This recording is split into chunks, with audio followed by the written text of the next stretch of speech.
Happy Monday, everyone. This is Martha with Nature Niche, and I'm excited to be here today with Carolyn Foley. She just gave a great class at our store on microplastics in the Great Lakes and has generously offered to do a shorter version for all of my online audience. Basically, there are estimates that 92% of the plastic that was ever produced still exists somewhere in some form, and 20 million tons of the plastic produced each year enters aquatic habitats. So we're talking about microplastics and their effects in aquatic habitats. In aquatic environments, litter can accumulate. It can sort of float around on the top, or it can go into the sediments and settle down. It can be ingested by different organisms, or it can break down and decompose. And so this is a penny, and microplastic, there are microplastic particles on top of there. So a microplastic is a piece of plastic that's less than 5 millimeters in one direction. And 5 millimeters is about the size of like a lentil. There are a couple of different types. Primary sources, meaning they are like in the form that on land that they wind up in the water, are production pellets or nurdles, and microbeads, things that might have been in like skin products or toothpaste, things like that. And then some secondary sources are fragments, foam, and film that might break off of like a bottle if it's hanging out. Sun and wind and waves will break it down, or synthetic fibers that come off of clothing. So here's an example of, the size of microplastic particles. So up in the left, that's about the size of a petri dish.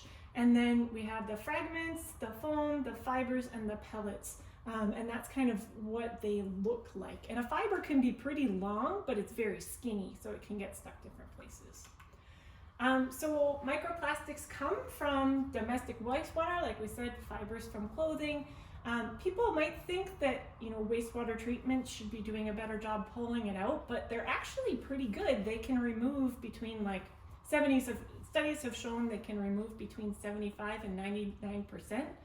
But there's so much microplastic that if even 1% gets out, there's still a lot getting out. Personal care products, and then if the biosolids are put on land, they might have that leftover 75 or 99% of microplastics, and then when it rains, it might just run off to the river and move downstream. And then also it'll break down from bigger things like plastic bottles or bags that are just hanging out. So we know microplastics are everywhere, but there's a question of, are they harmful? And this is a bit of a debate in the scientific community. There has been some evidence that there are ecological impacts. Organisms like filter feeders, zooplankton, and fish definitely do ingest microplastics in the lab. It's been shown that microplastics can transfer from prey to predators that eat them. There's also been examples where there's decreased reproductive success, so like fewer eggs or fewer offspring that survive, or even the individual surviving. And different types of plastic, different types of microbial communities might grow on them. And since they're kind of the base of the food web, if they start changing a lot, then that might change everything. A lot of these studies happen in the lab though. So also in the lab, they've shown that there are toxicological impacts. They might leach chemicals like BPA, which can mess with your hormone or endocrine system. They can also adsorb chemicals, which means they kind of grab on to the plastic, or the plastic kind of grabs onto the other things. And so other things like persistent organic pollutants that we know are bad for organisms. And there has been some research on marine plastic that has demonstrated that the risk to marine animals differs by plastic type. So it's a really complicated issue overall. They're present in Great Lakes waters. There's a bunch of studies out there that show that fish and from all the different Great Lakes and their sediments and surface waters, microplastics are definitely there. Something a little bit different about the Great Lakes versus marine systems in oceans is that fibers are really abundant versus some other types of plastic. And we know that some other contaminants can adsorb onto them. But the question of are they a problem is still a little bit out there. We did a study at Purdue University. I work for Illinois Indiana Sea Grant and Purdue University, and we did a study across 43 individual lab studies that looked at things. And what we found was that it's really the zooplankton that were most negatively affected, their growth, their reproduction, and their survival in the lab. And this was done in 2018. If we redid it now, we would probably see some different results.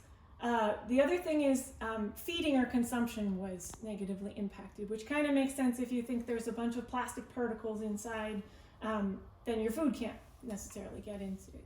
So given that the lower food web is most affected and overall the greatest negative effects were related to feeding, this is just an example of the Lake Michigan food web, and you can see that even if it's the lower food web, everything above it also gets affected. So even if the fish aren't necessarily being negatively impacted, the whole food web can be changed. So other things that are acting, aquatic invasions, habitat loss, changing climate. If you have all this stress going on and other pollutants, and then you add in little plastic particles filling your guts, even if the particles aren't that bad for you, it seems like it might be, it's not going to help you. So what are some things we can do to try to keep plastic out of the water and help the organisms and stuff like that? You can refuse to use plastic. If somebody offers you a plastic straw, you can say no thank you, or a plastic bag. Overall, reducing your reliance on plastic, the amount of plastic entering the environment. Redesigning things to use less plastic might be a good way to go. And I should note that some of the people in the class helped contribute to this list, so that was really cool to have that discussion. Reuse when possible, limit your single-use plastics, and change your behaviors to try to do things differently, and then recycle, and now recycles. When you say reduce, reuse, recycle, it's third for a reason. Also placing a value on waste so people don't want to just throw it into the trash seems like something good to do.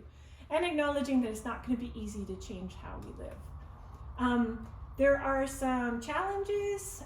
There are some real good benefits of plastic use, especially when it comes to like food preservation. And with COVID, there was a lot more PPE found around. So we have to think about equity and accessibility. There may be some people who really do need to have access to single-use plastics. But at the same time, there are some possibilities that we can use to keep things out. So you can put fiber-catching products in to laundry to stop it from going into the wastewater. So some options you could explore are the Guppy Friend, the Cora Ball, and the Lint Lover. And so there have been studies to show that the Lint Lover and Cora Ball can significantly reduce the number of microfibers that go out of your washing machine. There's also some bigger solutions. There's like robots, like Fred Robot in San Diego and Mr. Trash Wheel in Baltimore, who gather some garbage. There's also these sea bins, litter traps, pixie drones, bee bots, and gutter bins. Some of these are no longer being manufactured, but they're you can take a look and maybe improve on their designs if you want to try to help. Legislative solutions, there are straw bans in some states, plastic bag bans in some places, single-use plastic bans in other places. But then some places have a ban on bans, so that's when it gets back to the refusing or reducing your reliance on it. And again, keeping in mind that there may be some people who really need to have access to these, so an outright ban may not be the best solution. And then exploring your local opportunities. So here in Midland, we have a store called Fill, where you can refill things rather than buying new every time. Midland Recyclers recycles a lot of things. The Rotary and others and Adopt a Park and things like that have cleanup events, so you could look locally to see where there are cleanup events, because since so much of the microplastic comes from those bigger plastics, then getting rid of the bigger plastics will also help the problem. And then finally, the power of the consumer is pretty important. So there is a legislation, Microbead Free Waters Act of 2015, which prohibits the manufacturing, packaging, and distribution of rinse-off cosmetics containing plastic microbeads. But before that was implemented, a lot of manufacturers were voluntarily pulling microbeads from their products because people told them that they wanted them to. So there's stuff you can do.